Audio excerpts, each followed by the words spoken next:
And she's juicy, I'm gonna tell you that right now. Flavor's ridiculous too.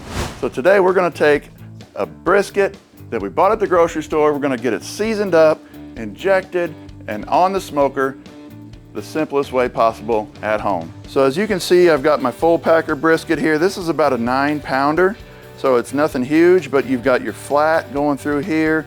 You've got your point meat right here, and you're gonna notice there's this fat seam that separates the two muscle groups. I'm not gonna trim this at all. I'm just gonna get it ready, get it seasoned, and get it on the pit. The first thing I wanna do, and you can skip this step if you want, but if you're gonna go through the whole process of brisket smoke, I highly recommend you inject it.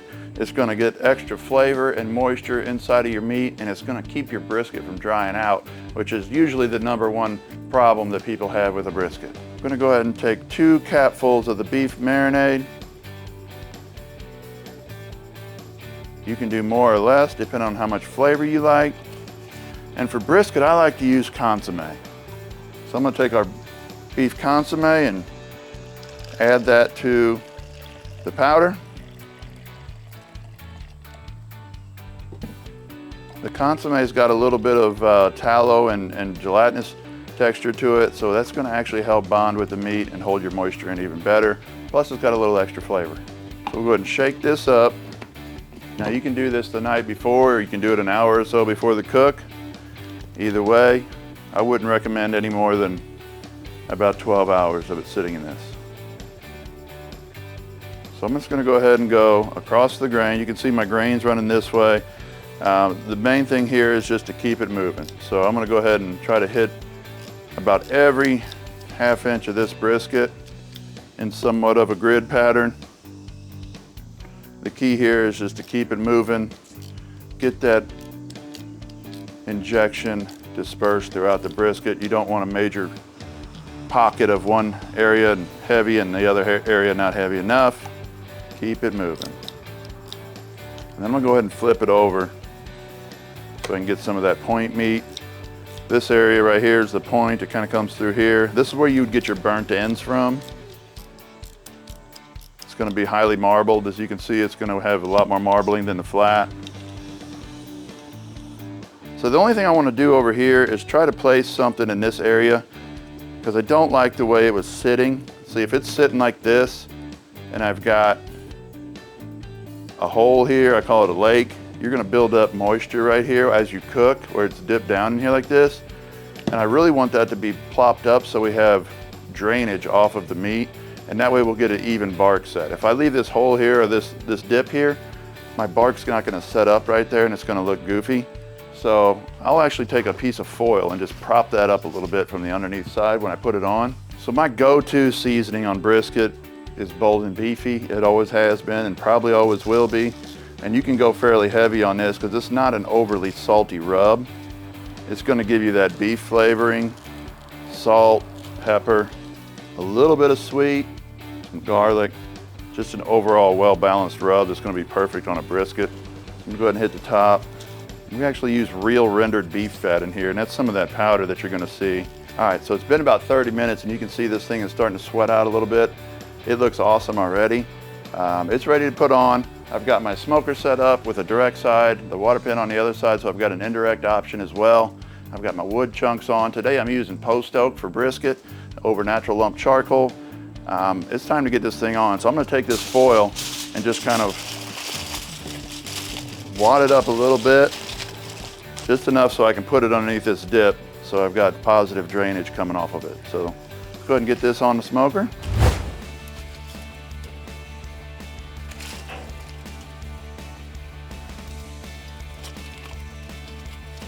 All right, perfect. So you see how I've got that foil placed underneath where that dip was, and it made a nice arch look to it.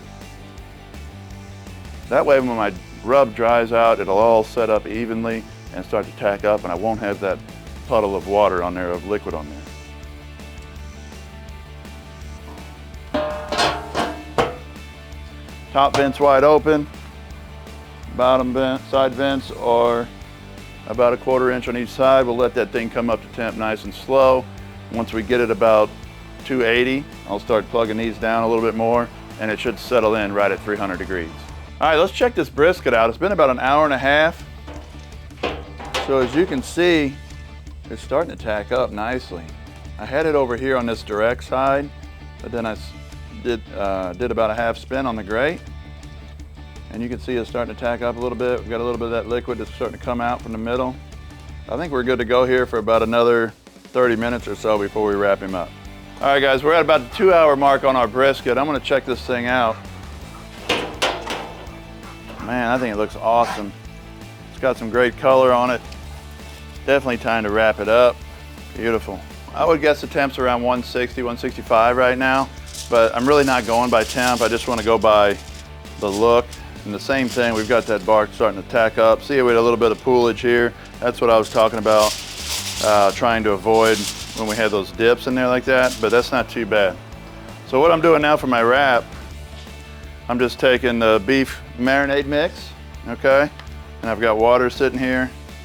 I'm gonna go ahead and add about 2 capfuls into 20 ounces of water again, about the same ratio. So what I'm trying to do here is just get a flavorful liquid that's gonna match everything else we've got going on here. You can get creative at this point if you wanted to, but I'm telling you right now, if you wanna go down the middle and make a good tasting brisket, this is definitely good. So now I wanna pour this around the side. So you're gonna wanna make a kind of a bit of a foil boat, if you will. And I'll pour this around the side, not on the top necessarily so I don't wash off my bark anymore. And then get some of that in there and then start carefully wrapping it up. Same thing here, I'm gonna put it over the indirect side and just spin my grate about every 30 minutes. You could put it on the, I've got it on the direct side. You could put it on the indirect side, either way. We just wanna keep that temp around 300 at this point. All right guys, we're at the 5-hour mark on our brisket. I'm gonna go ahead and poke through the foil. I normally wouldn't do that, but she's there, 210. Going in like butter, 212 up there towards the point end of it. That's usually right where we want it. So it's time to take it off, let it rest. So it's very important when you're cooking a brisket, especially hot and fast, to let this thing rest. As soon as it hits your tenderness mark that you're looking for, that probe slides in like butter. Typically it's around 210 to 212 degrees. You want to take it off, wrap it up in a towel, let it sit on a counter, put it in a cooler with no ice in it, and let it rest, okay, for about at least an hour. I would say if you can go 2 to 3 hours, that's perfect. All right, so we got him out of the rest. And he's looking good. Got a beautiful jiggle to it. That's what you want. Nice jiggle like that too. So I like to just slice it right down the middle against the grain. And she's juicy, I'm gonna tell you that right now. Look at that moisture in the meat. It's gonna hang, woo! It's gonna hang over your finger. That's what you want right there. 5-hour brisket, perfect tenderness. Moisture is ridiculous on this thing. Look at this. My word. Flavor's ridiculous too. There it is. I said you can't do it. We just did it. 5-hour hot and fast brisket on the Gateway drum smoker.